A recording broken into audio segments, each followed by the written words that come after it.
কোরআন মাজিদে আল্লাহ তাআলা একটা বাস্তবতা জানিয়েছেন, ওয়াতিলকাল আইয়ামু নুদাউিলুহা বাইনান নাস। আল্লাহ তাআলা দিনগুলোকে মানুষের মধ্যে চক্রাকারে ঘোরাতে থাকেন। প্রত্যেকের জীবনের সব দিন কখনো সমান যায় না, যাবেও না, যাওয়া সম্ভবও না। কখনো আসবে সুখের দিন, আল্লাহ তখন বান্দার শুকরিয়ার পরীক্ষা নেবেন। কখনো আসবে দুঃখের দিন, আল্লাহ তাআলা বান্দার সবরের পরীক্ষা নেবেন। যেই বান্দা উভয় পরীক্ষায় উত্তীর্ণ হবে, যখন শুকরিয়ার প্রয়োজন শুকরিয়া আদায় করবে, যখন সবরের প্রয়োজন সবরের পরিচয় দেবে, উভয় পন্থা দ্বারাই আল্লাহ তাআলা তার উপর রাজি হবেন, খুশি হবেন। তার ইহকাল এবং পরকাল উভয়টাই সুন্দর হবে। আসরের পরে আমাদের আজকের মাহফিলের প্রধান অতিথি শেখ আল্লামা হাসান জামিল হাফিজাহুল্লাহ সহিহ বুখারীর শেষ হাদিসের আলোকে দুনিয়া এবং আখিরাত সম্পর্কেও কিছু গুরুত্বপূর্ণ মূলনীতি নিয়ে আলোচনা করেছেন। শেষ হাদিসের আলোকে শেষের দিকের কিছু কথা আমিও এখানে শুনেছি। আল্লাহ তাআলা হযরতের ইলমে হায়াতে বরকত দান করুন।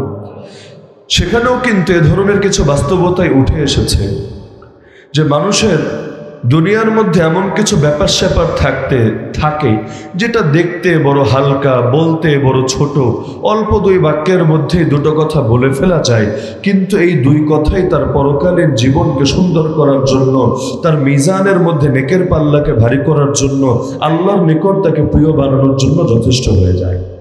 তো জগতের মধ্যে আল্লাহ তাআলা বান্দাকে বহু হালতের মধ্যেই রাখেন, বহু হালত দিয়েই তাকে যাচাই করেন। আল্লাহ যখন নেয়ামত দেন, আল্লাহ দেখতে চান নেয়ামত পেয়ে বান্দা আল্লাহকে ডাকে কিনা, আলহামদুলিল্লাহ বলে কিনা। আবার যখন বিপদ দেন, তখনও আল্লাহ দেখতে চান বিপদেও আল্লাহকে স্মরণ করে কিনা, ইন্না লিল্লাহ বলে কিনা। যে সর্বদা আল্লাহকে স্মরণ রাখতে পারে, নেয়ামত পেলেও আল্লাহ, বিপদে পড়লেও আল্লাহ, সুখে থাকলেও আল্লাহ, দুঃখে থাকলেও আল্লাহ, সুস্থ থাকলেও আল্লাহ, অসুস্থ থাকলেও আল্লাহ। আল্লাহ তাকে যে হালতে রেখেছেন সে হালতেই ডাকে সে আল্লাহকে আল্লাহ আল্লাহ।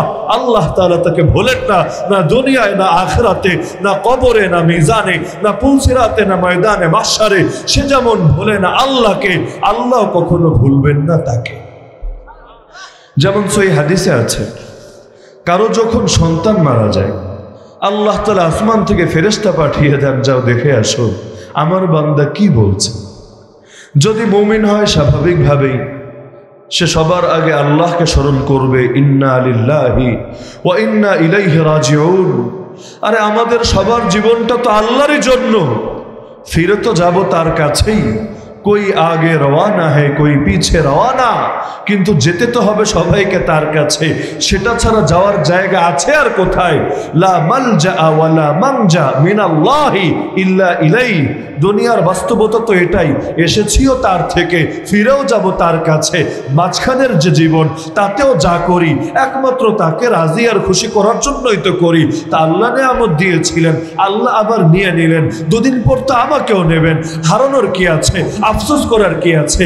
বিদেশ থেকে কেউ যখন দেশে আসে, স্বাভাবিকভাবে বাহ্য দৃষ্টিতে এমনটাই তো মনে হয় বিদেশের জীবন কত সুখের জীবন, দামি পরিবেশে দামি দামি মালসামারার মধ্যে থাকে।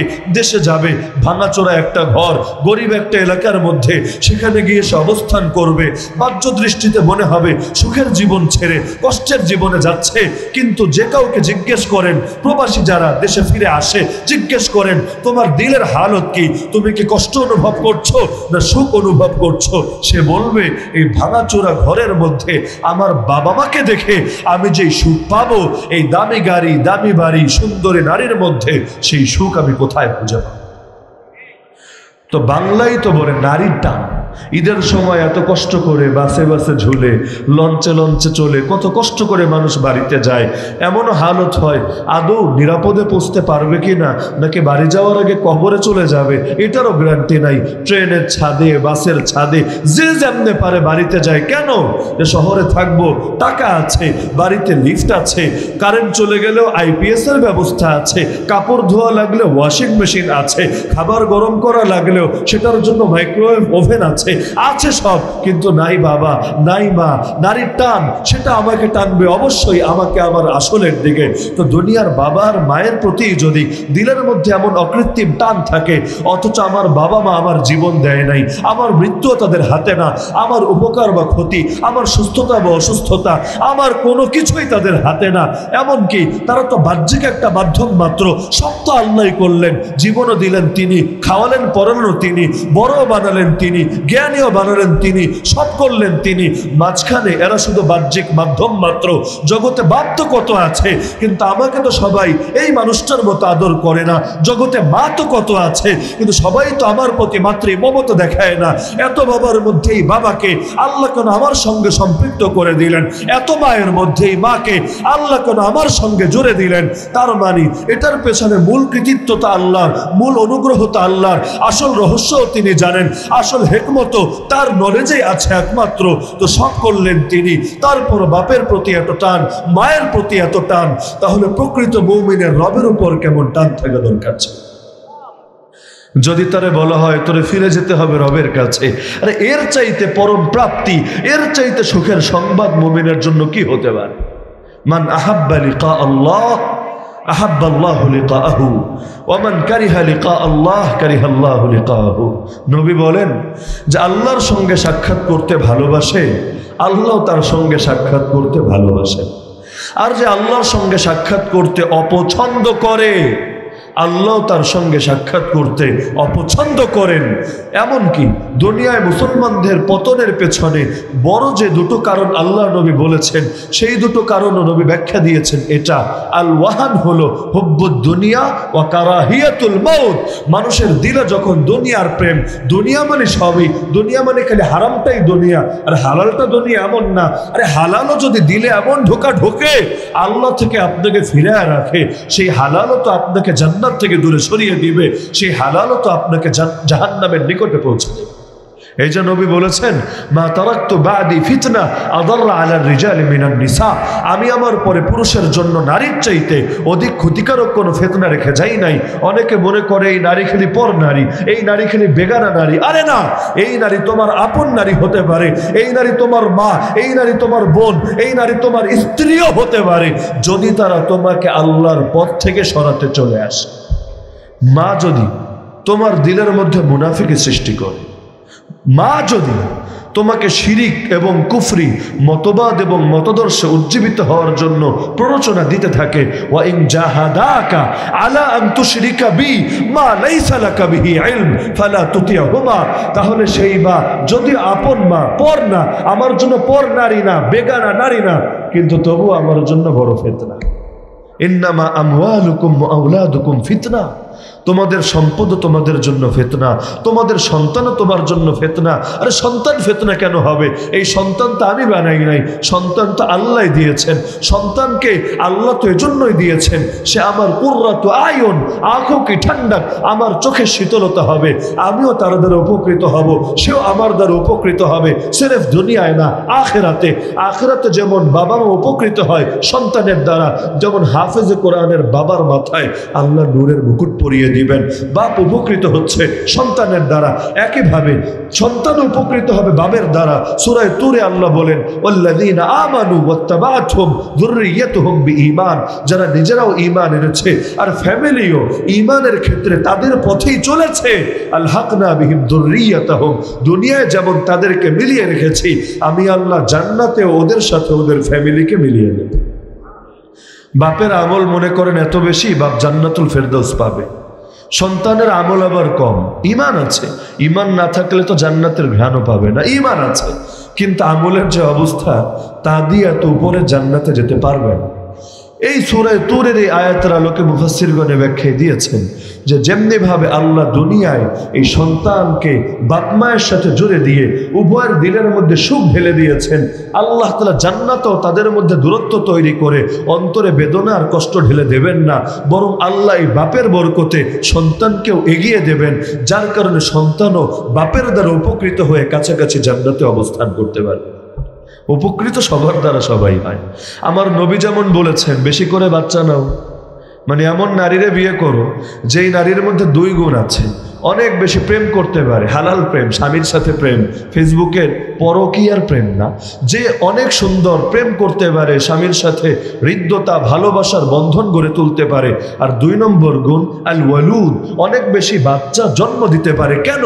ফাইন্নী মুকাসিরুম বিকুমুল উমাম, আমি নবী তোমাদের সংখ্যা বেশি হলে সংখ্যাধিক্য নিয়ে গর্ব করব। কিয়ামতের দিন কত নবী আসবেন, আমার নবী জানিয়েছেন কারো এমন হবে সঙ্গে অল্প কয়েকজন উম্মত, কারো এমন হবে একজন উম্মত সাথে নাই, কারো এমন হবে মেঘের মতো পরিমাণ নিয়ে হাজির হবে উম্মতকে। আর আল্লাহ নবী সাল্লাল্লাহু আলাইহি ওয়াসাল্লামের উম্মত হবে ইনশাআল্লাহ সকলের চাইতে বেশি। তা আপনি যদি সেই কাতারে আরো কিছু অ্যাড করতে পারেন, যে আপনার দ্বারা আল্লাহর জমিনে নবীর উম্মত বাড়লো, আপনার দ্বারা দুনিয়ায় আরো বেশি আলেম পয়দা হলো, আপনার দ্বারা আরো বেশি মুবাল্লিগ মুজাহিদ দায় তৈরি হলো, নিঃসন্দেহে এটা দ্বীনের জন্য বড় উপকার। নবী গর্ব করবেন আপনাকে নিয়ে, নবী গর্ব করবেন আপনার সন্তানদেরকে নিয়ে, নবী গর্ব করবেন তার উম্মতকে নিয়ে। একইভাবে আমরাও তো উপকৃত হব সেই নবীর দ্বারা। কিভাবে? জগতে আসলাম সবার পরে, লেকিন জান্নাতে যাব ইনশাআল্লাহ সবার আগে।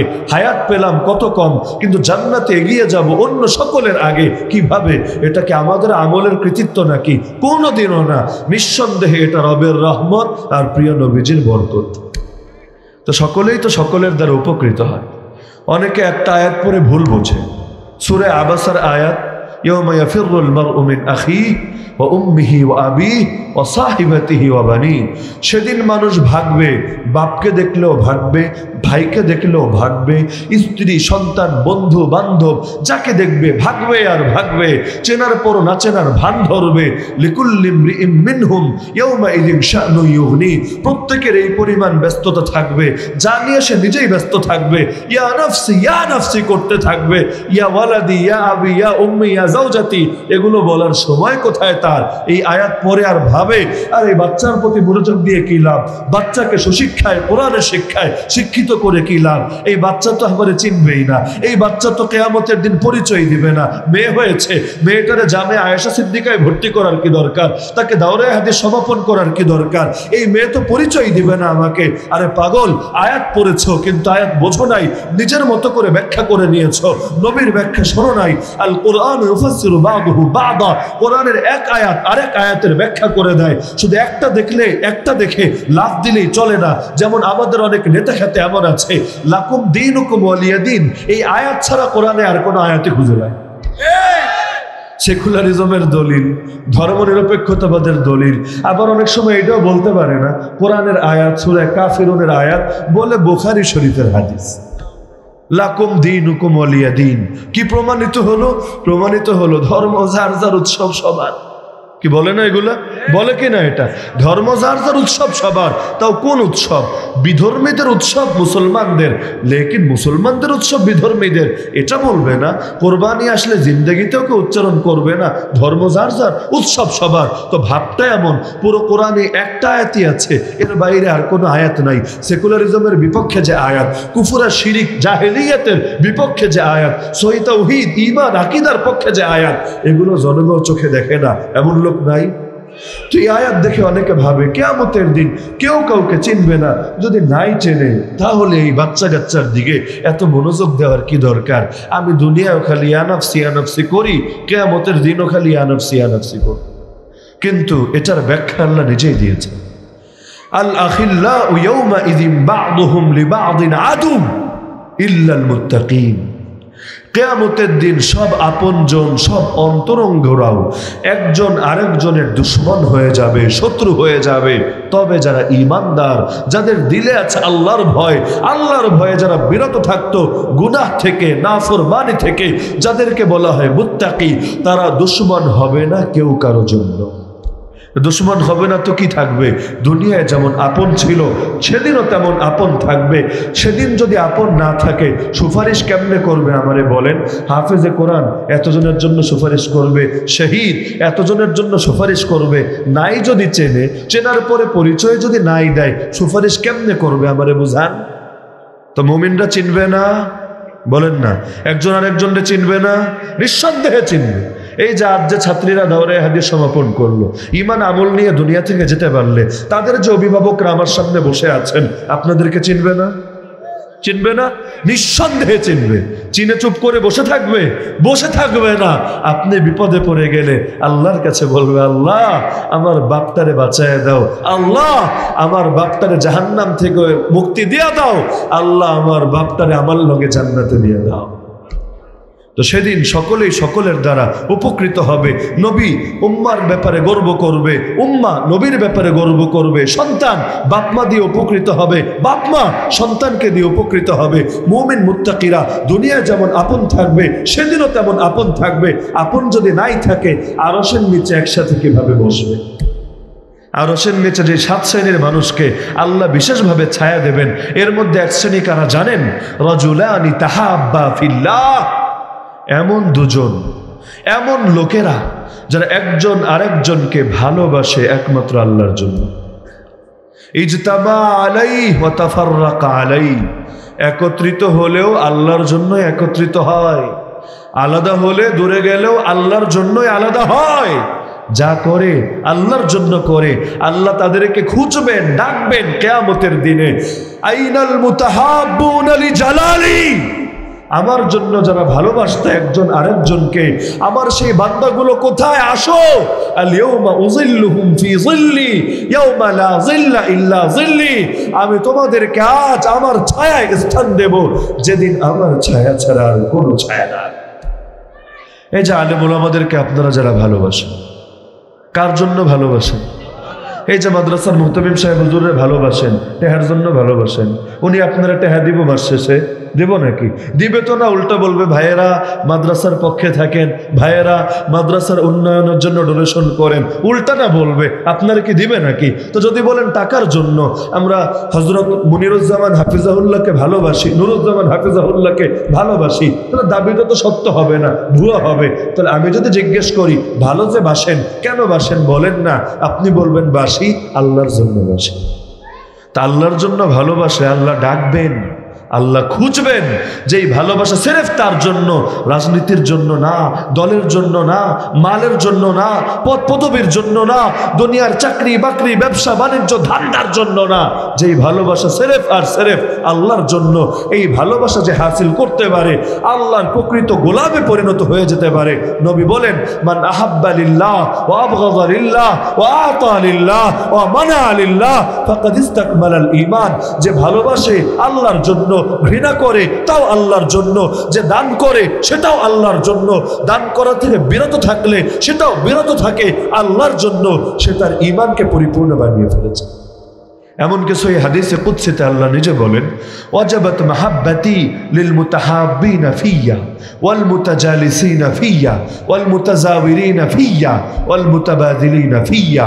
তোমরা যারা একজন আরেকজনকে, আমি আল্লাহর জন্য ভালোবাসো, একজন আরেকজনের কাছে গিয়ে বসলেও আমার জন্য বসো, একজন আরেকজনের সঙ্গে দেখা সাক্ষাৎ করতে গেলেও আমার জন্যই দেখা সাক্ষাৎ করতে যাও, একজন আরেকজনের পেছনে অর্থ খরচ করলেও আমার জন্য করো। তোমাদের সবাইকে ভালোবাসা আমি আল্লাহর জন্য ওয়াজিব হয়ে গেছে। এমনকি কেউ যদি আল্লাহর জন্য যাকে ভালোবাসে তার সঙ্গে দেখা করার জন্য খালি বের হয়, আসমানের ফেরেশতারা তারে ডেকে ডেকে সুসংবাদ দিতে থাকে। নবী বলেন, মান আদা মারিদান আও যারা আখান লাহু ফিল্লাহ নাদাহু মুনাদিম মিনাস সামা আন তিবতা ওয়া তাবা মামশাকা ওয়া তাবাওয়াতা মিনাল জান্নাতি মানজিলা। যে ব্যক্তি অসুস্থ রোগীর সেবা করতে বের হয়, অথবা আল্লাহর জন্য যাকে ভালোবাসে সেই ভাইকে দেখা সাক্ষাৎ করার জন্য বের হয়, আসমান থেকে ফেরেশতা ডেকে ডেকে বলতে থাকে, তুমি সুখকর হয়েছো, তোমার জীবন তোমার পথ চলা সৌভাগ্যমণ্ডিত হয়েছে, আর শোনো রে, তুমি জান্নাতকে নিজের বাড়ি বানিয়ে নিয়েছো। কেন এত মর্যাদা কিসের জন্য জানেন? কারণ ভালোবাসা হলো একটা ন্যাচারাল বিষয়। মুমিনও ভালোবাসে, কাফেরও ভালোবাসে, আস্তিকও ভালোবাসে, নাস্তিকও ভালোবাসে, যারা তাকওয়াবান তারাও ভালোবাসে, যারা বেহায়া বেলজ্জা ফাসেক তারাও ভালোবাসে, ভালো সবাই বাসে। তো এই ন্যাচারাল বিষয়কেও যারা সঁপে দিতে পেরেছে আল্লাহর সামনে, তাদের বন্দেগীর মাত্রা বেশি, আনুগত্যের মাত্রা বেশি, দাসত্বের মাত্রা বেশি, গোলামের মাত্রা বেশি। যার গোলামের মাত্রা যত বেশি, আল্লাহর কাছে তার দাম তত বেশি। একদিকে ইবলিস, একদিকে ফেরেশতা, একদিকে আমাদের আদি পিতা কেডা? এই যুগে তো অনেকে কহে আবার বান্দর। এই কারণে জিজ্ঞেস করে দিতে হয় আদি পিতা কে। তো এই যে তিন শ্রেণী, একদিকে আছে ইবলিস, আল্লাহ বললেন আদমকে সেজদা দে, দিল না, ঘাড়তারামি করলো। কেন? যুক্তির সাথেই করেছে, যুক্তি ছাড়া করে নাই। ওই বিজ্ঞান আর ফিলোসফির যুক্তি এই যুগের মাথা মোটা কলা বিজ্ঞানীরা যেমনে দেয়, ওই যুগের ইবলিসও দিত। এরা তো মূলত সেই ইবলিসের আন্ডা বাচ্চাই, বাপদাদার আদর্শ নিয়ে সবাই চলে। ইবলিস যুক্তি দিয়েছিল বোম্বাস্টিক যুক্তি, আনা খায়রুম মিন, আমি হলাম উত্তম, আদম হলো অধম। কেন তুই উত্তম, কেন আদম অধম? যুক্তি তো এটাই দিবে। আমি হলাম ওলি, আমি হলাম বুজুর্গ, এত ইবাদত করেছি যে জমিনে যখন আমার জাতিগোষ্ঠীরে আল্লাহ আযাব দিয়া জমিনের বাইরে ভাগায় দিছে, আমারে মাকাম দিতে দিতে দিতে দিতে আসমানে উঠায় নিয়ে আসছে। তাও কি শুধু আসমানে এনেছে, ফেরেশতার মধ্যে মাকাম করে দিয়েছে। কি পরিমাণ কারামত! এটা যে কারামত কোনো সন্দেহ নাই। তো এখন এত বড় কারামত আল্লাহ তাকে দিলেন, কারামত তো ওলিকেই দেন, কারামাতুল আউলিয়া হাক্কুন। তা আল্লাহ তারে কারামত দিলেন, কোনো সন্দেহ নাই। ইবলিস তার জীবনে হাজার হাজার সেজদা দিয়েছে, কোনো সন্দেহ নাই। আল্লাহকে রাজি এবং খুশি করার জন্য অনেক ইবাদত আর বন্দেগী করেছে। অপরদিকে আদম আলাইহিস সালাম মাত্র জন্মেছেন, মাত্র সৃষ্টি হয়েছেন, এখনো লম্বা টাইম ইবাদত করতে পারেন নাই, এখনো জমিনে থাকেন নাই, এখনো নফস আর শয়তানের সঙ্গে মুজাহাদা মোকাবেলা করে আসেন নাই, মাত্র তৈরি, নিউবর্ন। তো কোথায় আদম, কোথায় সে? নিজের ইবাদতের দিকে নজর দিল, আল্লাহ তাআলার কুদরতের দিকে নজর দিল না, একটাবার চিন্তা করলো না। মাকাম তো আল্লাহ দেন, যাকে চান তাকে দেন। যালিকা ফাদলুল্লাহ ইউতিহি মান ইয়াশা, আল্লাহু ইয়াজতাবি ইলাইহি মান ইয়াশা। আরে আল্লাহ যাকে চান তাকে ভালোবেসে নিজের দিকে টেনে নেন। ওমর বের হয়েছিল নবীর কল্লা কাটবে বলে, কিন্তু আল্লাহ ওমরকে ঘরে ফিরালেন, ইসলামের মর্দে মুজাহিদ বানিয়ে, এত বড় মর্দে মুজাহিদ বানিয়ে খুলাফায়ে রাশিদিনের মধ্যেও যার হাতে ইসলামের সবচাইতে বেশি বিজয় এসেছে তার নাম এই ওমর। তো মাকাম দেন কে? মাকাম দেন কে?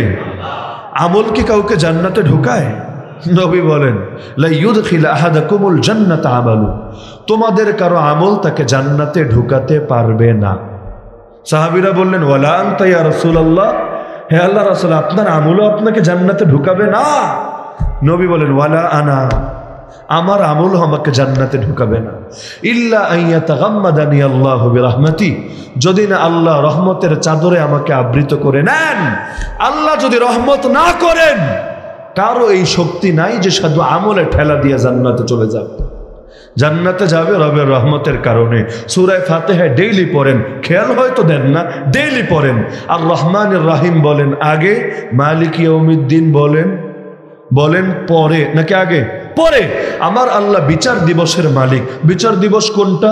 কিয়ামতের দিন, যেদিন আল্লাহ সব জালেমকে উপযুক্ত শিক্ষা দিবেন। দুনিয়া তো পরীক্ষার ঘর, বড় বড় জালেমরা আল্লাহ ঢিল দিয়ে রাখেন, কিন্তু যেই দিনকে আল্লাহ বিচার দিন বলেছেন সেটা দুনিয়ার কোনো দিন না, কিয়ামতের দিন। তো সেই দিনের বিচারক হবেন তিনি, মালিক হবেন তিনি, অধিপতি হবেন তিনি, এটা বলেছেন পরে।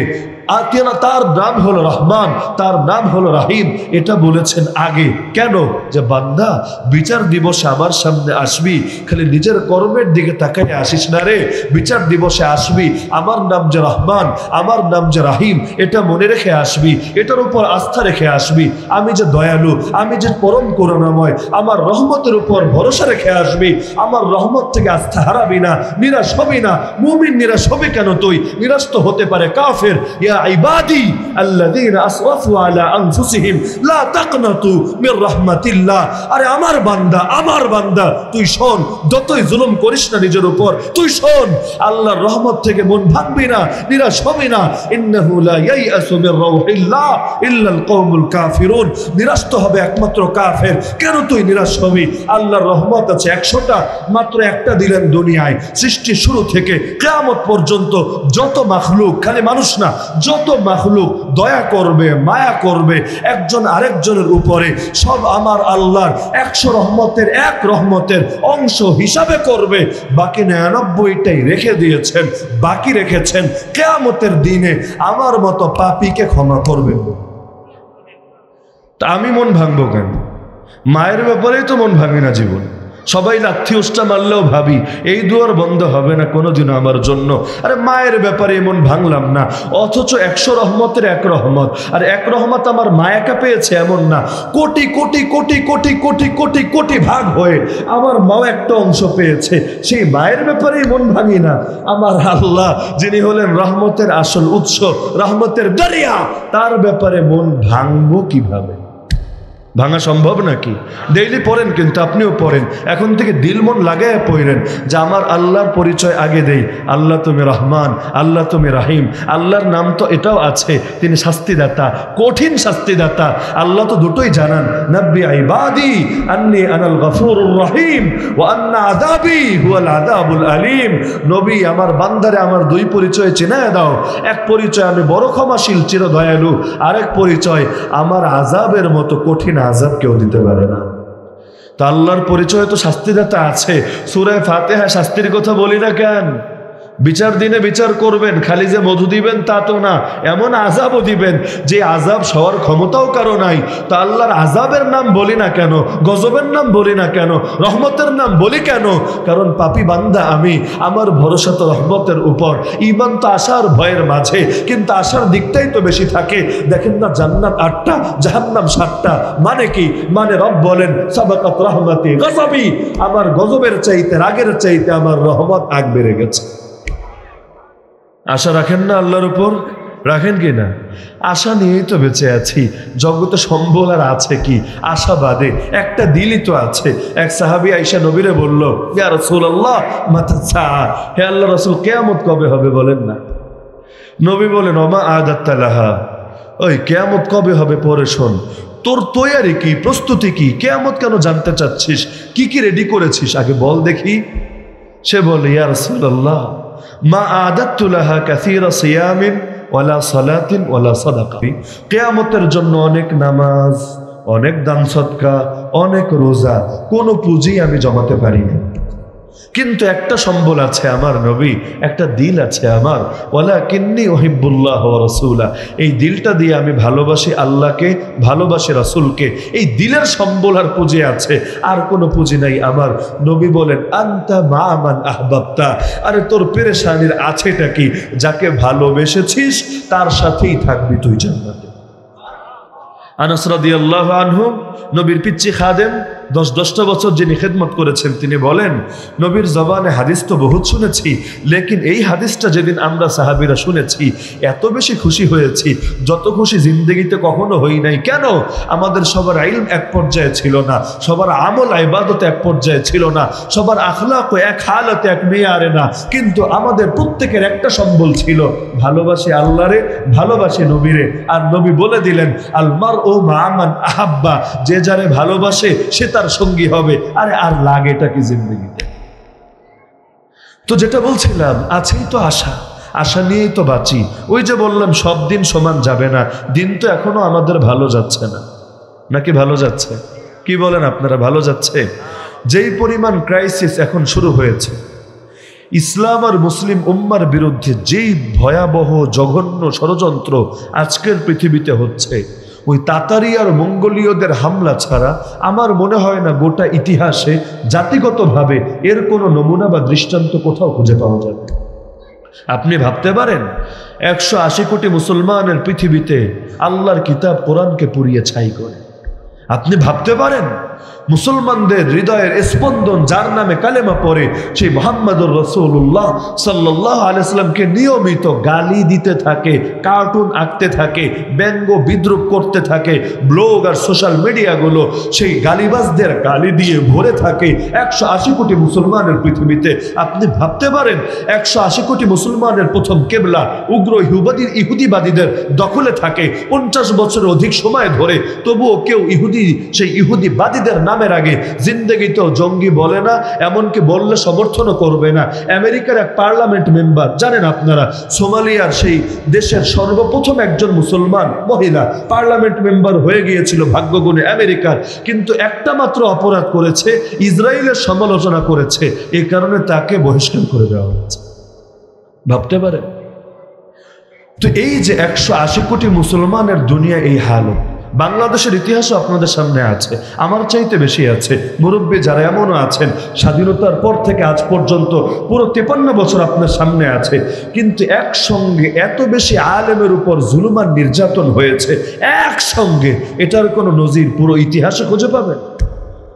এমনকি গত 20 বছরে, অর্থাৎ 9/11-এর পর থেকে এই 2023-এর আজকের দিন পর্যন্ত, এই গত 2 দশকের অধিক সময়ে ইসলাম আর মুসলিম উম্মার বিরুদ্ধে যত বেশি প্রোপাগান্ডা, ইসলাম ফোবিয়া, হলুদ মিডিয়ার মিথ্যা এবং ভুলভাল উদ্দেশ্য প্রণোদিত নিউজ সারা দুনিয়া ছড়ানো হয়েছে, গোটা 1500 বছরের ইতিহাসে আল্লাহর নবী থেকে আজকে পর্যন্ত এই সময়টার আগ পর্যন্ত যত কাল আছে, প্রতিটা কাল মিলিয়ে একসঙ্গে পৃথিবীর প্রতিটা জায়গায় এত বেশি ষড়যন্ত্র, এত বেশি প্রোপাগান্ডা, এত বেশি ইসলাম ফোবিয়ার চর্চা কখনোই দেখতে পাবে।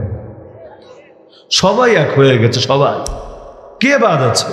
এমনকি যেগুলো নিজেদেরকে নিরপেক্ষ দাবি করে, যেমন ধরেন হিন্দু, সে বলবে আমি নিরপেক্ষ না, আমি হিন্দু ধর্মের পক্ষে। বৌদ্ধ, সে বলবে আমি নিরপেক্ষ না, আমি বৌদ্ধ ধর্মের পক্ষে। খ্রিস্টান, সে বলবে আমিও নিরপেক্ষ না, আমি খ্রিস্ট ধর্মের পক্ষে। কিন্তু যেগুলো আছে কোনো ধর্মই মানে না, আছে না এক জাতি কোনো ধর্মই মানে না, তার মানে তুমি না ওর পক্ষে না আমার পক্ষে, তার মানে হয়তো তুমি সবার পক্ষে অথবা সবার বিপক্ষে। দরকার ছিল গালি দিলে সবাইরে দিবা, সমালোচনা করলে সবার করবা, কিন্তু ঘুরে ফিরে দিন শেষে গালি খালি ইসলামকে দেয়, সমালোচনা খালি মুসলমানদের করে, আল্লাহ তার রসুল এবং তার কিতাবকে নিয়ে সারা জীবন বাজে বকে, একটা কথাও বলে না ওদের বিরুদ্ধে। আমাদের কোরবানি আসলে ঠিকই টিটকারি মারে, কিন্তু ওদের দিবসগুলো আসলে তখন টিটকারি মারে না। আমাদের বিভিন্ন ইবাদত বন্দেগীর কথা আসলে এগুলোকে কুসংস্কার বলে ট্রোল করে, কিন্তু পহেলা বৈশাখে ওরা যখন মঙ্গল শোভাযাত্রা নিয়ে নেমে পড়ে তখন আর বিজ্ঞানের কথা মনে থাকে না। আমরা কোনো কাজ করলে বিজ্ঞান নিয়ে আপত্তি তুলে, আপনার একটা বাচ্চা জন্ম নিল, আপনি তার ডান কানে আজান দিলেন, বাম কানে ইকামত দিলেন, তারপর আপনি স্বাভাবিক চাইবেন সুন্নতের উপর আমলকারী হলে আমার বাচ্চাটাকে তাহনিক করাই। নবী থাকলে নবীর কাছে সাহাবীরা নিয়ে যেতেন, নবী একটা খেজুর মুখে দিয়ে খেজুরটাকে চিবাতেন, তারপর মুখের লালাটা সামান্য একটু লালা নিয়ে দোয়া পরে সেই বাচ্চার মুখে দিয়ে দিতেন, যাতে করে জগতের মধ্যে সেই বাচ্চা সর্বপ্রথম কোনো একজন আল্লাহওয়ালা, আল্লাহর প্রিয় মানুষের একটা বরকত নিয়েই দুনিয়াতে সে পথ চলতে শুরু করে। কিন্তু এই যুগে এসে ওরা টিটকারি করবে, আর এভাবে যদি কোনো আলেম, কোনো বুজুর্গ, কোনো হুজুরের লালা নিয়ে তোমার বাচ্চার মুখে দাও, হতে পারে তার মুখে ভাইরাস আছে, হতে পারে তার মুখে জীবাণু আছে, হতে পারেও বলবে না, বলবে নিশ্চিত ভাইরাস আছে, নিশ্চিত ব্যাকটেরিয়া আছে, নিশ্চিত জীবাণু আছে, এতে তোমার বাচ্চার পেট খারাপ হবে, এতে তোমার বাচ্চার শরীর খারাপ হবে, বাচ্চার শাল দুধ খাওয়াবা, কিসের তাহনিক, এগুলো কুসংস্কার, এগুলো ভণ্ডামি। 7 দিনের মাথায় ইসলাম আপনাকে শিখাবে, আপনি বাচ্চার পক্ষ থেকে আকিকা দেন, তার চুলগুলো মুন্ডন করে দেন, তার সুন্দর একটা নাম রাখেন, আর মাথার চুল পরিমাণ স্বর্ণ বা রূপা আল্লাহর পথে দান করেন। আপনাকে এসে বলবে খবরদার এই কাজগুলো তুমি করবা না, যদি তুমি মাথার এভাবে হলক করে দাও, মাথা মুন্ডন করে দাও, বাচ্চার ক্ষতি হবে, বাচ্চার ঠান্ডা লাগবে, এটা হবে সেটা হবে। আর যদি তুমি এই দিন এসে এটা জবাই করো, একটা প্রাণকে তুমি নিধন করবা। আরে তুমি পারলে প্রাণ দুনিয়াতে বাড়াও, প্রাণ কেন তুমি বিনাশ করবা? পারলে টাকা পয়সা দান করো, কিন্তু একটা প্রাণীকে কেন তুমি অন্যায়ভাবে হত্যা করবা? জীব হত্যা করা, এটার মধ্যে কি কৃতিত্ব আছে? তোমার বাচ্চা জন্ম নিল বলে আর একটা জীবকে মেরে ফেলবা। এভাবে বিভিন্ন ভাবে আপনার বিধানগুলোর বিপরীতে বিজ্ঞান দেখিয়ে ইসলামকে হেয় করবে, ইসলামের বিধানকে ডিলিট করার চেষ্টা করবে। কিন্তু নিজেরা যখন কাজগুলো করবে, সেই পহেলা বৈশাখ ইলিশ খাবে, তখন কিন্তু যুক্তি দিবে না যে একটা প্রাণী খেয়ে ফেলছে কেন, কোরবানি আসলে গরু প্রেম দেখাই, তাহলে আজকে ইলিশ প্রেম কেন দেখাচ্ছেন? তখন এসে বিজ্ঞানের কথা মোটেও মনে থাকবে না। আমার কাছকে বিজ্ঞানের সাথে মিলে কিনা? এই যে মঙ্গল শোভাযাত্রার নামে যে কাম করে, এর দ্বারা যে মঙ্গল আসবে, এটা কোন বিজ্ঞানে আছে? এটা তো বান্দরের বিজ্ঞানেও নাই, ওই ডারউইনিজমের বিজ্ঞানেও কি এটা আসেনি? কোন বিজ্ঞানে আছে আমাকে দেখান সেই বিজ্ঞান, আমি আমার বক্তব্য উজ্জ্ব করে নিব। কোনো বিজ্ঞানে নাই। এগুলো আসলে বিজ্ঞানের কথা মনে পড়ে না, বিজ্ঞান খালি মনে পড়ে ইসলামের কোপানোর জন্য। দেখেন, আপনা করে সারা বছর বলবে 1000 বছর আগের বাঙালি সংস্কৃতিকে ফিরাতে হবে। আচ্ছা, ভালো কথা, এই যে তোরা ছোট ছোট পোশাক পরে রাস্তায় রাস্তায় হাঁটে বেড়াস, ছেলে হলে যত বেশি পোশাক তত বেশি স্মার্ট, সুটেট কুটেট লাগায়া ব্লেজার গায়ে দিয়া তারপর তুমি বের হবা, তাহলে স্মার্ট ছেলে। আর মেয়ে হলে যত কমাবা, এমন কমাবা যে কাপড় পরেও নবীর ভাষ্য যেমন কাসিয়াতিন আরিয়াত, একদিকে কাপড় পরা আর একদিকে ল্যাংটা, মানে পরা তো আছে সবই, কিন্তু সব খুলে রাখলে যত আকর্ষণ হতো তার চাইতে বেশি আকর্ষণীয় বানিয়ে রেখেছে। সব খুলে রাখলে পাগলি মনে করতো, লোকে দাম দিত না, তাকাতো না, আগ্রহ জাগতো না। কিন্তু এখন এমনভাবে উপস্থাপন করেছে প্রত্যেকে মেপে মেপে দেখারও চেষ্টা করে। তো এখন এটা কোন শত বছর আগের সংস্কৃতি বলেন আমারে? 1000 বছর আগে বাদ দেন, এখন থেকে 50 বছর আগের মেয়েরা এরকম কাপড় পরতো না, এই শর্টস পরতো, এই বিকিনি পরতো। এই যে পোশাকগুলো আজকাল যেগুলো ফ্যাশন চালু হয়েছে, স্বাধীনতা, পোশাকের স্বাধীনতা চালু হয়েছে, এটা 1000 বছর আগের সংস্কৃতি না। বাঙালিরা বলদ পেয়েছে, যা মনে চায় তা খাওয়াবে। 1000 বছর আগে সংস্কৃতি আর্জেন্টিনার ব্রাজিল নিয়ে দেশটারে গরম করা। 1000 বছর আগে সংস্কৃতি বৈশা সারাদিন টিভি আর পর্নোগ্রাফি দেখা। 1000 বছর আগে সংস্কৃতি এই সমস্ত নষ্টামি, ভ্রষ্টামি, অশ্লীলতা, বেহায়াপনা আর বেলেল্লাপনা করা। এটি নিয়ে 1000 বছরের সংস্কৃতি। এখানে আসলে তারা বলবে আধুনিক হতে হবে, স্মার্ট হতে হবে, প্রগতিশীল হতে হবে, এলিট হতে হবে, এটা হতে হবে, সেটা হতে হবে। খালি ইসলামের প্রসঙ্গ আসলে বলবে না 1000 বছর আগে সংস্কৃতি ফেরাতে হবে, এই আরব্য পোশাক পরা যাবে না। মুসলমানরা হলো দখলদার। এই যে ইখতিয়ারউদ্দিন মোহাম্মদ বখতিয়ার খলজি 1204 বাংলায় প্রবেশ করেছেন, তারা নাকি দখলদার শাসক। আর এর আগে সেনরা ছিল, ব্রাহ্মণরা ছিল, তারা নাকি আঞ্চলিক শাসক। অথচ মুসলমান আসার আগে এই এলাকার লোকেরা সেলাই করা কাপড়টাই পরতে জানতো না। মুসলমান আসার আগে বই পড়ার অধিকারই তো বেটা ছিল না। ব্রাহ্মণরা জ্ঞানকে কুক্ষিগত করে রেখেছিল নিজের কাছে। যারা ব্রাহ্মণ না, নিম্ন বর্ণের লোক, ওদের তো বই পড়ার, ধর্ম নিয়ে মন্তব্য করার অধিকার ছিল না। এমনকি আর্য বাদ দিয়ে অনার্য ভাষায় কেউ যদি বেদ পড়ে সে নরকে যাবে, এই বাণী পর্যন্ত ওরা প্রসব করত। এমনকি এই জ্ঞানের অধিকার এই অঞ্চলে প্রতিষ্ঠা করলো মুসলমানরা, জ্ঞানকে ব্যাপক করলো, জানিয়ে দিল ব্রাহ্মণ্যবাদ নামের কোনো বাদ ইসলামে নাই। ইসলামে জ্ঞান সবার। কোরআন শুরুই হয়েছে ইকরা বিসমি রাব্বিকাল্লাযী খালাক।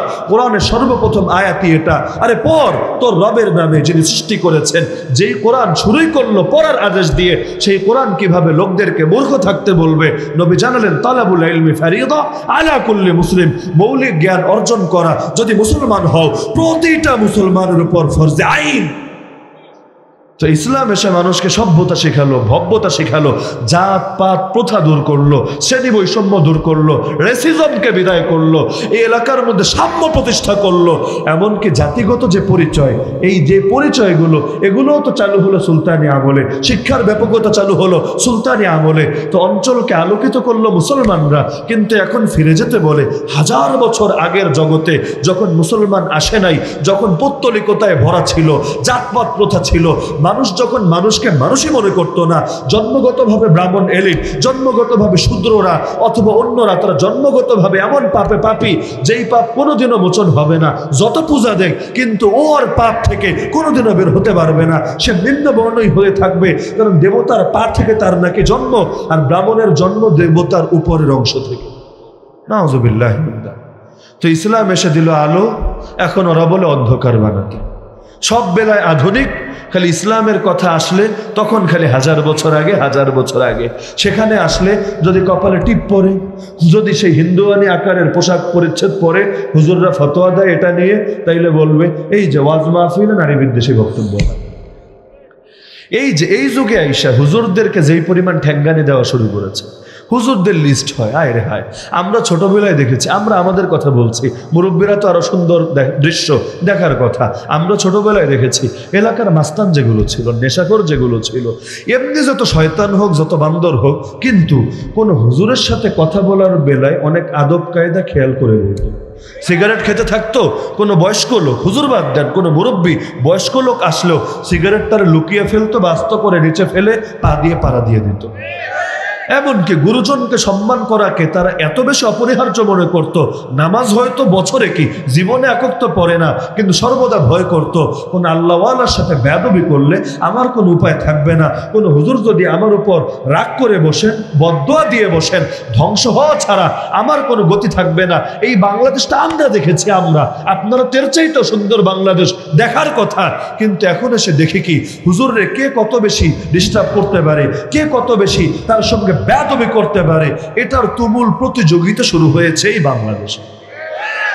এমনকি কিছু লোকের সারা জীবনের কাম হলো হুজুর বিদ্বেষী বক্তব্য দেওয়া।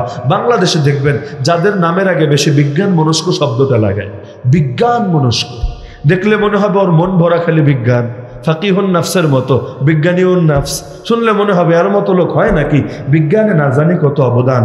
সারা জীবন নিয়ে ঘাটাঘাটি করলে দেখবেন বিজ্ঞানে ওর কোনো অবদান নাই, ওর কোনো আবিষ্কার নাই, বিজ্ঞান শাস্ত্রে ওর কোনো খেদমত নাই, বিজ্ঞানও ভালো করে বোঝে না, তবুও বিজ্ঞান মনস্ক কেন? কারণ ইসলামরে ভালো ঠেঙ্গানি দিতে পারে। যে যত বেশি ঠেঙ্গানি দেয়, যে যত বড় নাস্তিক ব্লগার, সে তত বড় নাকি বিজ্ঞান মনস্ক লেখক। নাউযুবিল্লাহ মিনাল্লাহ।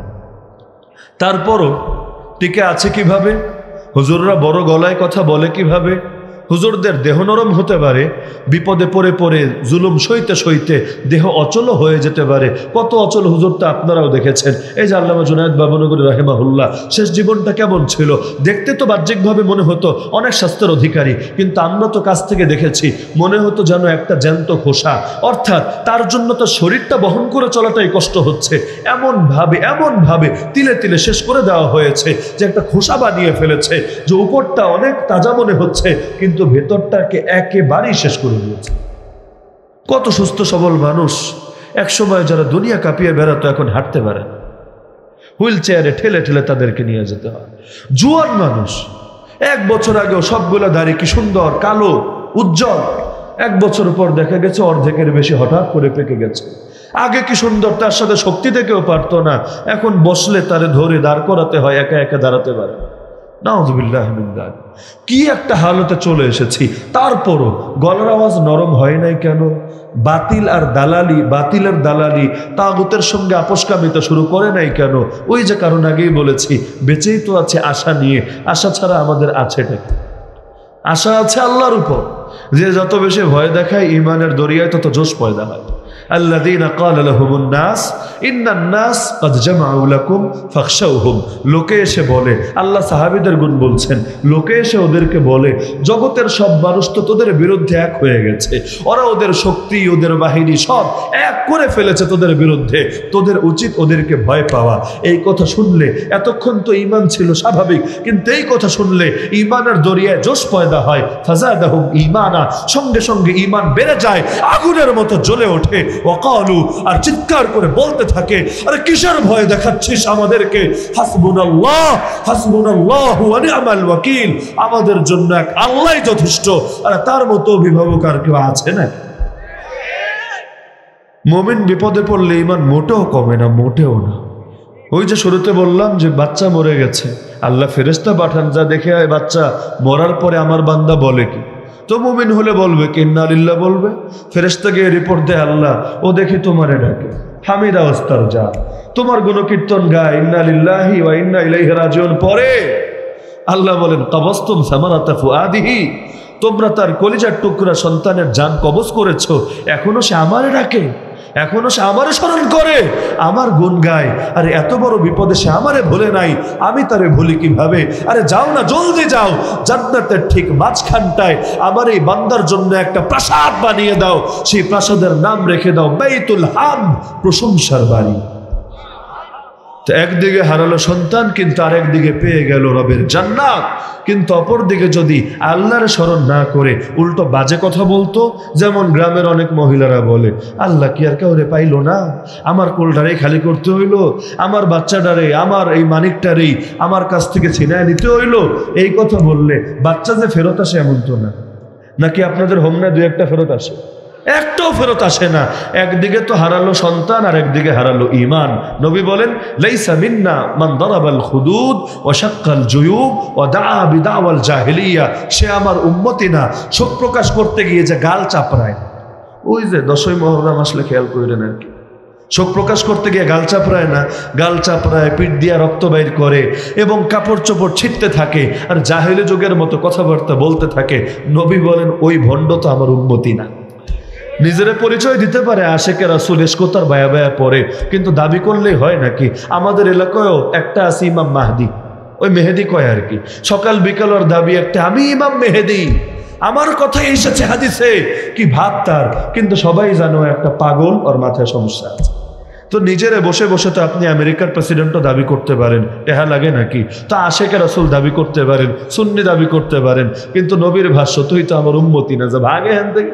কিয়ামতের দিন কত লোক যাবে নবীর কাছে, হাউজে কাউসারের পানি খাবে বলে, নবীও আগ্রহী হবেন, উম্মতের তৃষ্ণা নিবারণ করবেন, মুখে হাউজে কাউসারের পানি তুলে দিবেন। একাধিক সই হাদিসে আছে, সই মুসলিমের হাদিসেও পাবেন, আল্লাহর পক্ষ থেকে গায়বী ভাবে আওয়াজ আসবে, নবী সাবধান, খবরদার, আপনি ওদের মুখে পানি দেবেন না।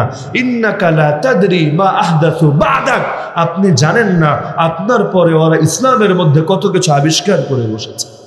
নবীর চাইতে বড় হুজুর হওয়ার চেষ্টা করে না অনেকে, করে কি না? কয়েকজন সাহাবী গেল নবীর ঘরে, নবী কেমন ইবাদত করবেন খোঁজ নিবে, নবীকে ফলো করবে, নবীর মতো করে ইবাদত করবে। নবী ঘরে ছিলেন না, তারা বাসায় গিয়ে খোঁজখবর আনলো, নবী কেমন নামাজ পড়ে, কেমন রোজা রাখে, কেমন কি করে, কিন্তু শুনে পছন্দ হলো না। ভাবলো আল্লাহ কি ভাবছিলাম, এত বড় হুজুর, সারাদিন তো খালি জায়নামাজে পইরা থাকবো, এত বড় হুজুর এতটুকুনি ইবাদত করে। কোন নবীর ব্যাপারে? যেই নবী রাতের বেলা নামাজ পড়তে পড়তে পা ফুলিয়ে ফেলেন। কোন নবীর ব্যাপারে? রোজা রাখলে এমন রাখাও রাখেন, সওমে মিসাল, সাহরি নাই, ইফতার নাই, দিন নাই, রাত নাই, টানা রোজা, লাগাতার রোজা, উম্মতের জন্য যেটা জায়েজই নাই। সেই নবীর ইবাদতকেও কান্নাহুম তাকাল্লুহা, তাদের কাছে স্বল্প মনে হলো, কম মনে হলো। হায় রে হায়, নবী হইয়া একটুকুনি ইবাদত করে। এখন ব্যাখ্যা বাইর করলো, আসলে আল্লাহ তার আগের গুনাহ মাফ করে দিয়েছেন, পরের গুনাহ মাফ, তার ইবাদত লাগে নাকি? আমরা তো পাপী উম্মত, আমাদের অনেক ইবাদত লাগবে, কি করা যায়? এখন তিনজনে তিন কসম খায়া বসলো। প্রথম জন বললো আচ্ছা ঠিক আছে, আমি সারা জীবন ধরে রোজা রাখবো, একদিনের জন্য রোজা ভাঙবো। আরেকজন বলল আমি সারা জীবন ভরে রাতের বেলা নামাজ পড়ে পুরো রাত কাটাবো, এক মুহূর্তের জন্য ঘুমাবো না। আরেকজন বলল দিনও শেষ, রাইতও শেষ, নামাজও শেষ, রোজাও শেষ, আমি তাইলে কি নেব? সে বলল ঠিক আছে, আমি চিরকুমার হয়ে থাকবো, কোনো দিন কোনো নারীকে টাচ করবো না। আল্লাহ নবী সাল্লাল্লাহু আলাইহি ওয়াসাল্লামের কানে সংবাদ আসলো। নবী বললেন দেখো, তোমাদের মধ্যে ইন্নী লা আখশাকুম লিল্লাহি ওয়া আতকাকুম লাহু, তোমাদের মধ্যে আমি আল্লাহকে সবচাইতে বেশি ভয় করি, রবের তাকওয়া আমার দিলে আছে সবচাইতে বেশি। এরপর আমি রোজা রাখিও, রোজা ছাড়া দিন কাটাইও, আমি রাতে ঘুমাইও, রাতের বেলা ইবাদত করিও, ওয়া আতাযাওয়াজুন নিসা, আর নারীদেরকে বিয়ে করিও আমি। তো সুতরাং এই সবগুলোই আমার সুন্নাত, ফামান রাগিবা আন সুন্নতি, আরে তুমি যদি আমার সুন্নাত থেকে মুখ ফিরিয়ে নাও, ফালাইসা মিন্নি, তুমি আমার উম্মত পরিচয় দেওয়ার যোগ্যতা রাখো। নবীর উম্মত হবে সে যে নবীকে ফলো করে। নবীর চাইতে যদি বড় দয়ালু শাস্তি আসে, মাঝে মধ্যে হাসি আসে। যেমন ধরেন ইসলামের শাস্তি হলো চোর চুরি করলে হাত কাটবে, ইসলামের শাস্তি না এটা? কোরআনের আয়াত দ্বারা প্রমাণিত, ইখতিলাফের কোনো সুযোগ নাই, মাযহাবে এটা নিয়ে ইখতিলাফ হবে না। ওয়াসারিকু ওয়াসারিকা ফাকতাউ আইদিয়াহুমা, চোর হোক আর চুন্নি হোক, চুন্নি বুঝেন তো, মানে লেডি ভার্সন, তো বেড়া হোক আর বেডি হোক, যদি চুরি করে তোমরা আল্লাহর পক্ষ থেকে শাস্তি হিসাবে ওদের হাত কেটে দিবা। অন্য রিওয়ায়াতে আছে ফাকতাউ আইমানাহুমা, ওদের ডান হাত কেটে দিবা। শরীয়তের শাস্তি নির্ধারিত। কিন্তু এই যুগে আসলে একদল লোক বলবে না না, এটা করলে মানবাধিকারের লঙ্ঘন হবে, আন্তর্জাতিক আইনের লঙ্ঘন হবে, এটা করা যাবে না, এতে মানবতার ক্ষতি হবে। হাসি আসে এটা ভেবে আল্লাহ এবং তার রাসূলের চাইতে বড় মানবাধিকার দেখাতে এসেছে। যার নামে রহমান, যার নামে রাহিম, যারে বানালেন নবী, তারেও বললেন রাউফুর রাহিম রাহমাতুল লিল আলামিন। সে আল্লাহ এবং তার রাসূলের চাইতে যারা বেশি দয়ালু শাস্তে চায়, ওদেরকে সাজিয়ে গুজিয়ে আলমারিতে বা জাদুঘরে রেখে দেওয়া দরকার না। এই মালগুলোর তো শতাব্দী পরও এগুলোর দেখে দেখে ইতিহাস থেকে শিক্ষা নেওয়া দরকার। যেমন ফেরাউন মরেছে কত আগে, আর ভাস্কর্যও লাগে নাই, ছবিও লাগে নাই, আল্লাহ আস্ত লাশটারেই বাকি রেখে দিয়েছেন। উম্মত ওকে দেখে শিক্ষা নেবে বলে লোকে তো এই ছবিটা নিয়ে রাখে ঘরের মধ্যে, লোকে তো মূর্তি বানায়, ভাস্কর্য বানায়, এ কারণে সম্মান দিবে, ইতিহাস থেকে হারিয়ে যেতে না যায়, এ কারণে আল্লাহ এর চাইতেও সুন্দর ব্যবস্থা করলেন। বাঁশও লাগলো না, রডও লাগলো না, ইটও লাগলো না, সুরকিও লাগলো না, কিছু না, আল্লাহ মাটির শরীরটারই বাকি রেখে দিলেন, ইতিহাসটারও বর্তমান বানিয়ে রেখে দিলেন। তাই বলে কতটুকু সম্মান পেয়েছে এই ফেরাউন। একটা কাফেরও তার বাচ্চার নাম ফেরাউন ডাকতে রাজি হয় না। আপনি যদি ডাক দেন ওই বেটা ফেরাউন শোন, আপনারে পারলে গিলে ফেলবেন। তো যার কারণে মুমিনের সব দিন কখনোই সমান যাবে না, যাওয়া সম্ভব না, কিন্তু দিন যেমনই যাক না কেন আল্লাহর ব্যাপারে আমাদের আস্থার ভরসা কমবে না, কমা উচিত না। সুখে থাকলেও আল্লাহ, দুঃখে থাকলেও আল্লাহ, ভালো থাকলেও আল্লাহ, মুসিবতে থাকলেও আল্লাহ, খেয়ে থাকলেও আল্লাহ, না খেয়ে থাকলেও আল্লাহ। আপনি আর কয় বেলা না খেয়ে থেকেছেন জীবনে ভাবতে পারেন? আমার নবীর ঘরে মাস পার হয়ে যায়, একটাবার চুলা জ্বলে না, বাঁচে কি খেয়ে? আম্মা জান আয়েশা রাদিয়াল্লাহু আনহা বলেন, দুই জিনিস খেয়ে, একটার নাম পানি আর একটার নাম খেজুর। আর দুই একদিন মাঝে মধ্যে পাড়া প্রতিবেশীর ঘর থেকে দুম্বার দুধ হাদিয়া আসে, এটা খেয়ে মাস কাটিয়ে দেয়। জীবনে নবীর মহব্বতে আরে এক মাস লাগবে না, 3টা দিন খালি পানি আর খেজুর, সর্বোচ্চ 1-2 বার 1 গ্লাস দুধ খাইয়ে দেখেন তো পেটের মধ্যে অনুভূতিটা কেমন হয়, ইমানের মধ্যে জাগরণটা কেমন হয়, ক্ষুধার জ্বালায় পেটে পাথর বাঁধার অনুভূতি কেমন হয়, আমি উম্মত কল্পনা করতে পারবো? আমার তো জিন্দগিতে ক্ষুধার্ত হয়েছে ঠিক, কিন্তু কখনো পেটে গামছাও বাঁধা লাগে নাই ক্ষুধার জন্য। হয়তো খেতে কাম করার জন্য, শক্তির জন্য করেছি, তো ক্ষুধার জ্বালায় যে কোমর সোজা রাখা যায় না, পেট ঠিক রাখা যায় না, কিন্তু কাম করা লাগবে। কেমন কাম? বিশাল গর্ত খনন করা লাগবে। কেমন গর্ত? আরে সেই মাটি, যেই মাটি আমাদের মাটির মতো না, পাথুরে মাটি। উহুদ যুদ্ধে 70 জন শহীদ হয়েছিল, প্রত্যেকের জন্য একটা করে কবর খনন করতে পারে নাই, এক এক কবরে কয়েকজন একাধিক জনকে করে শুয়ে দিতে হয়েছে। কেন? তার মানে এত শক্ত মাটি যে সেই মাটিটারই 2 ভাগ করা যাচ্ছে না। একজন মৃত ভাই, একজন শহীদ ভাই আমার, আরে শহীদ ভাইয়ের প্রতি কি পরিমাণ মহব্বত থাকতে পারে মানুষের, এটা এই যুগে বসে কল্পনা করতে পারবেন না। ইতিহাস ঘেটে দেখেন, সেই শহীদ যে এক শহীদের লাশ আনার জন্য 10 জন শহীদ হলেও তারপরও শহীদের লাশ যাতে বেইজ্জতি না হয়, এই কারণে জালেমদের কাছে ফেলে আসে না, সেই শহীদ ভাইদেরকে একটু দাফন করবে, শেষ হকটা আদায় করবে। কিন্তু এটাও কুলিয়ে উঠতে পারছে না। 700 জন মুমিন উহুদ যুদ্ধে শহীদ হয়েছে, শরীক হয়েছিল, এর মধ্যে 70 জন শহীদ হলো। তার মানে যেই কয়জন শহীদ হলো এর চাইতে বহুগুণ বাকি রয়ে গেল। 630 জন জিন্দা ছিল, এর মধ্যে 150 আহত ধরেন, তাহলেও 400-500 লোক তো অন্তত সুস্থ ছিল। 400-500 লোক বাদ দেন, 70 জনের জন্য 70 জন মিলেই যদি কবর খনন করতে চায়, আপনার বাংলার মাটিতে কয় মিনিট সময় লাগবে? কিন্তু কি পরিমাণ কষ্ট হলে যে মাটি কাটা এই পরিমাণ কষ্টকর যে শহীদ ভাইদেরকেও প্রত্যেকের জন্য একটা করে কবর খনন করা সম্ভব হয় নাই। এক এক কবর একাধিক জনকে শুয়ে দিতে হয়েছে। হ্যাঁ, এক্ষেত্রে নবী 2টা জিনিস বিবেচনা করে শুয়ে দিয়েছেন। 1 নম্বরে যাদের সঙ্গে যাদের মহব্বত ছিল আল্লাহর জন্য, যারা আল্লাহর জন্য একজন আরেকজনকে ভালোবাসতেন, নবী এক কবরে তাদেরকে একসাথে শুয়েছেন। তবে এই ক্ষেত্রেও এটাকে বিবেচনায় রেখেছেন, যাদের দিলে কোরআন বেশি ছিল নবী তাদের লাশটা আগে রেখেছেন। এলেমওয়ালাকে দাম কিভাবে দেন আল্লাহ? আসমানের ফেরেশতাও দাম দেয়, গর্তের পিঁপড়াও দাম দেয়, সমুদ্রের মাছও দাম দেয়। আল্লাহর নবী জিন্দা এলেমওয়ালারে তো দেনই, মুর্দা এলেমওয়ালারে কবরে শোয়াবেন, তখনও যার দিলে এলেম বেশি তার লাশটারে রাখেন আগে। কিন্তু এই জগতের লোক সেই এলেমওয়ালাদেরকেই মারে। কি এক নিকৃষ্ট দুনিয়ায় চলে এসেছি। আল্লাহ যে এখনো আযাব গজব দিয়ে আমাদেরকে ধ্বংস করেন নাই, এটা একমাত্র তার অনুগ্রহ আর নবীজির বরকত ছাড়া কিচ্ছু না। না হলে অতীতে এক এক কবিরা গুনাহের কারণে এক এক জাতি বরবাদ হয়ে গিয়েছিল, আর আমরা সেই জাতি কবিরা গুনাহ একটাও বাদ রাখি নাই। এমনকি আগের চাই তারা জঘন্য হয়েছি। কওমে লুতের মধ্যে সমকামিতা চলতো খালি পুরুষে পুরুষে, এই যুগে তো নারীতে নারীতে তখন চলতো। এটা একটা দোষ হিসাবে নিজেরা চালাতো, কিন্তু এটার পক্ষে আইন কানুন বিধান বানায় নাই। কিন্তু এই যুগে এসে আইনের রূপ দেওয়া হয়েছে, শিক্ষা সিলেবাসের মধ্যে ঢুকিয়ে দেওয়া হয়েছে। এমনকি এটা নিয়ে কোনো হুজুর প্রতিবাদ করলে তাকে পর্যন্ত হুমকি ধমকি দেওয়া হচ্ছে।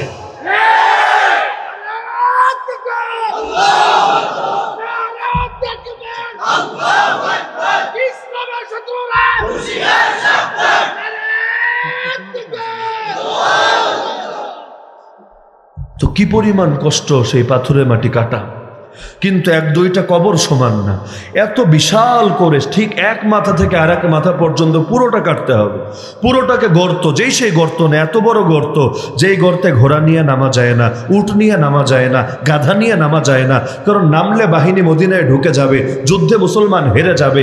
এমন বিশাল করে গর্ত বানাতে হবে, একটা উট, একটা ঘোড়া, একটা গাধা, একটা খচ্চর যাতে নামতে না পারে। আর সিঙ্গেল ভাবে কোনো মানুষ নামলে ওদেরকে দমন করার জন্য তীরন্দাজ বাহিনী তো থাকবে, তাহলে কি পরিমাণ পরিশ্রম দিতে হচ্ছে। সকাল নাই, দুপুর নাই, বিকাল নাই, খাওয়া নাই, ঘুম নাই, গোসল নাই, সবাই মিলে কাটছে আর কাটছে আর কাটছে। আল্লাহর নবীও তাদের সাথে শরীক হচ্ছে। আরে সেই যুদ্ধেরই কথা, নবী আঘাত করলেন একটা পাথরে, সেখান থেকে নূর বের হয়ে আসলো। নবী বললেন, আমার সামনে সেই বসরার প্রাসাদগুলো আলোকিত করে তুলে ধরা হয়েছে। আরে জালেমরা হাসতে শুরু করলো, এ আবার কোন পাগল রে, পেটে খাবার নাই, পরনে পোশাক নাই, আর বসে বসে রোমপারস্য বিজয়ের স্বপ্ন দেখে। কিন্তু আল্লাহ দেখিয়ে দিলেন, নবীর দেখাই সত্য ছিল, মুনাফিকদের ধারণাই মিথ্যা ছিল। তো বলছিলাম, দিন তো সব সমান যাবে না, নবীরই তো যায় নাই। যে হাদিস আমি খুতবায় পড়েছিলাম, আল্লাহ নবী বলেন, আল্লাহর পথে আমাকে এত বেশি কষ্ট দেওয়া হয়েছে যত কষ্ট কোনোদিনও কোনো মানুষকে দেওয়া হয় নাই। আল্লাহর পথে আমাকে এত বেশি ভয় ভীতি দেখানো হয়েছে যত ভয় ভীতি কোনোদিনও কোনো মানুষকে দেখানো হয় নাই। তিনটা দিন পার হয়ে গেছে, আমার কাছে বা আমার খাদেম বেলালে হাবশির কাছে এমন খাবার ছিল না যা খেয়ে কোনো মানুষ বাঁচতে পারে। শুধু বেলাল তার বগলের তলায় অল্প একটু খাবার ওদের চোখের আড়ালে লুকিয়ে রেখেছিল, এটা খেয়ে আমাদেরকে তিনটা দিন কাটিয়ে দিতে হয়েছে। তা আল্লাহর নবী যদি আল্লাহর জন্য এই পরিমাণ কষ্ট করতে পারেন, সেখানে আমরা আর কি? উযিতু ফিল্লাহি মা লাম ইউযা আহাদ ওয়া লাকাদ উখিফতু ফিল্লাহি মা লাম ইউখাফ আহাদ ওয়া লাকাদ আতাত আলাইয়া সালিসাতুন ওয়া মা লি ওয়া লিবিলালিন তাআমুন ইয়াকুলুহু যু কাবিদিন ইল্লা মা ওয়ারা ইবিতু বিলাল। আরে সেই নবীর উম্মতি তো আমি। দুনিয়ার সব ক্ষেত্রে সেই নবীকেই তো আদর্শ মানতে হবে আমাকে, যার কারণে কিভাবে আমি হাল ছাড়বো? আর নবীকে এসে প্রস্তাব দেয়, নবী খালি অনুমতি দেন, সোনার উপর পাহাড় বানিয়ে দেবো এগুলোকে। নবী বলে, আরে না, আমি তো সেই জীবন পছন্দ করি, একদিন খাবো, শুকরিয়া আদায় করব, আর একদিন না খেয়ে থাকবো, সবর করব। শুকরিয়ার দ্বারাও মাওলা খুশি, সবরের দ্বারাও মাওলা খুশি। সুতরাং সর্বশেষ কথা এটাই বলে যাই, জীবনের সব দিন সমান যায় না, যাবে না, যাওয়া সম্ভব না। কিন্তু জীবন যত সহজ হোক অথবা জীবন যত কঠিন হোক, আমরা কোনোদিনও কোনো অবস্থায়ও আল্লাহকে ছাড়বো না। পারবেন তো ইনশাআল্লাহ? যতদিন বাঁচবো আল্লাহকে নিয়ে বাঁচবো, যখন মরবো আল্লাহর নাম নিয়ে মরবো। দুনিয়াতে আল্লাহকে ধরে রাখবো, কিয়ামতে আল্লাহ আমাকে ধরে রাখবেন, কারণ আল্লাহ আমাকে ছেড়ে দিলে জাহান্নাম ছাড়া আমার কোনো পথ থাকবে না। আল্লাহ তাআলা আমাদের সবাইকে জান্নাতুল ফিরদাউসে একত্রিত হওয়ার তৌফিক দান করুন। আল্লাহ তাআলা আয়েশা সিদ্দিকা রাদিয়াল্লাহু আনহা মহিলা মাদ্রাসাকে কবুল করে নিন, এই মাহফিলকে কবুল করে নিন। মাহফিলের পেছনে যারা শ্রম দিয়েছেন, অর্থ দিয়েছেন, সবাইকে জান্নাতে উত্তম প্রতিদান দান করুন। আমিন। ওয়া আখিরু দাওয়ানা আলহামদুলিল্লাহি রাব্বিল আলামিন।